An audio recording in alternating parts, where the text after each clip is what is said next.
Values कहाँ से आती हैं? वैल्यूज आते हैं हमारे चाइल्डहुड एक्सपीरियंसेस से। वैल्यूज हम सीखते हैं अपने घर में लोगों से, बाहर जाकर सीखते हैं, चाहे वो औरों के एक्सपीरियंस के थ्रू हो या औरों ने हमें बताया हो कि ये वैल्यूज अच्छी हैं, इनको हमें अपनी जिंदगी में रखना चाहिए। वैल्यूज जो है वो किस चीज को इंपैक्ट करती हैं? वैल्यूज प्राइमरीली जो है दो चीजों को इंपैक्ट करती हैं। एक, वो हमारे डिसीजंस को इंपैक्ट करती हैं और दूसरे हमारे वो एक्शंस को इंपैक्ट करती हैं।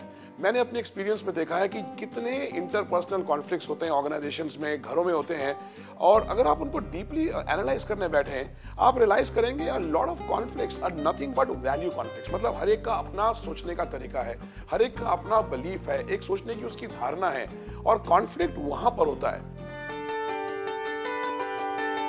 पर्सनल नोट पे एक एग्जांपल देता हूं। आई रिमेंबर एक बारी मैं चेन्नई में एक वर्कशॉप कर रहा था, and during that workshop we were talking about values and how values impact decisions, और कंपनीज की वैल्यूज कैसी होनी चाहिए, and how organisation should work with values and stuff like that. और तभी मेरे को एक इंसान वहां था जो वर्कशॉप में अटेंड कर रहा था मेरे साथ। वो खड़े होकर कहता है कि मैं आपसे कुछ शेयर करना चाहता हूं। मैंने कहा शेयर करिए। कहता है कि संजय, वैल्यूज की बात छोड़िए, कुछ लोगों का नेचर ही खराब होता है।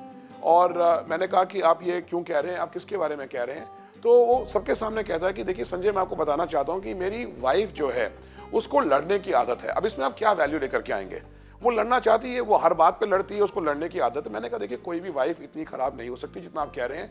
एंड इमीडिएटली वो जोकिंगली कहता है कि संजय, अगर आपके शाम को टाइम है तो आप चल के मेरे साथ देखिए, मैं आपको दिखाता हूँ।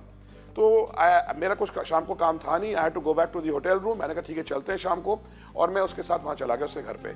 और वहां जाके देखा मैंने कि उसकी जो वाइफ है वो बाहर खड़े होकर के अपने नेबर से लड़ाई कर रही थी।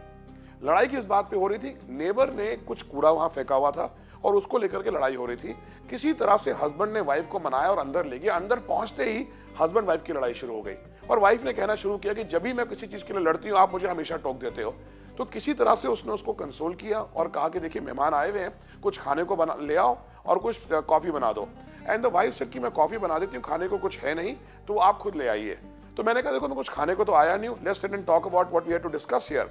तो हस्बैंड कहता है कि संजय, अगर मैं कुछ खाने को लेकर के नहीं आऊंगा तो एक लड़ाई फिर शुरू हो जाएगी, मुझे जाने दीजिए। मैंने कहा ठीक है जाइए, और वो वहां से निकल गए बाहर। थोड़ी देर के बाद जब मैं वाइफ से बात करने मैंने शुरू करी तो मैंने थोड़ा सा उनसे उनके पास के बारे में पूछना शुरू किया, चाइल्डहुड एक्सपीरियंसेस को एक्सप्लोर करना शुरू किया।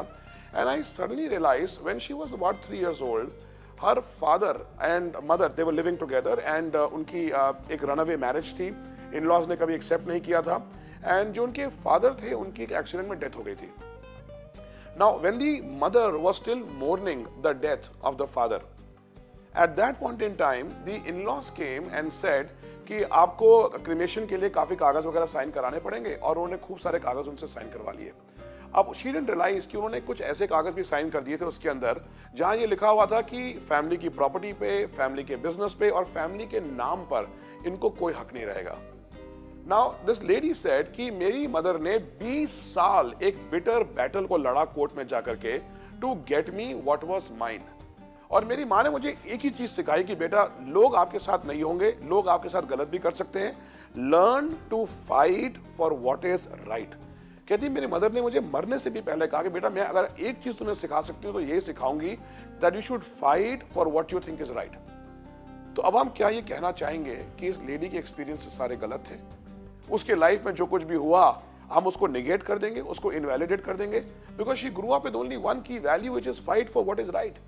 आई रिमेंबर जब हस्बैंड वापस आया, wife was in the room, मैं उससे बात कर रहा था, 2-3 घंटे मैं बात करता रहा, और मैंने उसको बोला यार लड़ती है तो लड़ने दो, what is your problem? Finally वो मुझे कहता है कि Sanjay, when I was a child, my father used to drink a lot and used to come and beat up. वो घर में आते थे, मदर को भी मारते थे, बच्चों को भी मारते थे। कहता कई बार तो हम लोग बेड के नीचे छुप के वेट करते थे कि फादर सोएंगे कब। एंड इतना ट्रॉमेटिक सा उसका चाइल्डहुड था।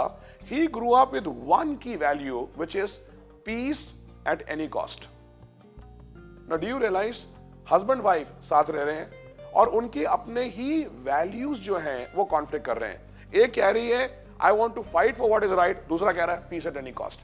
Finally I was there till about 4 in the morning and discussion में हमने कहा क्या we can make these two values coexist? Can you fight for what is right in a peaceful manner? And जब काफी उसको explore किया उन्होंने, तो लेडी ने कहा मैं कूड़ा वहां से उठाती हूं, एक लैब ले जाके चेक करूंगी, डॉक्टर के रिकमेंडेशन लेकर के आऊंगी, नोटिस दूंगी through the society and then see क्या होता है इसमें यार। विद इन 4 days वो कूड़ा वहां से गायब हो गया। The point I am trying to make here is very simple कि हमारे अंदर जो वैल्यूज होती हैं अगर किसी से कंप्लीटली कॉन्ट्रडिक्ट करती है, मुझे लगता है अगर हम फिर भी बैठ करके एक्सप्लोर करें at a deeper level, we can make values को एग्जिस्ट। एंड अगर आपको लगता है कि वैल्यूज बिल्कुल कॉन्ट्रडिक्ट कर रही हैं, अगर आप चाहें you can walk away from the situation. But largely I have been working in this area for many years, मैंने ये रियलाइज किया है वैल्यूज को एग्जिस्ट कर सकती हैं। और जब तक आपकी वैल्यूज जो हैं अनएथिकल नहीं है, इलीगल नहीं है, इमोरल नहीं है, इनह्यूमन नहीं है, I think you have a complete right to live with your values.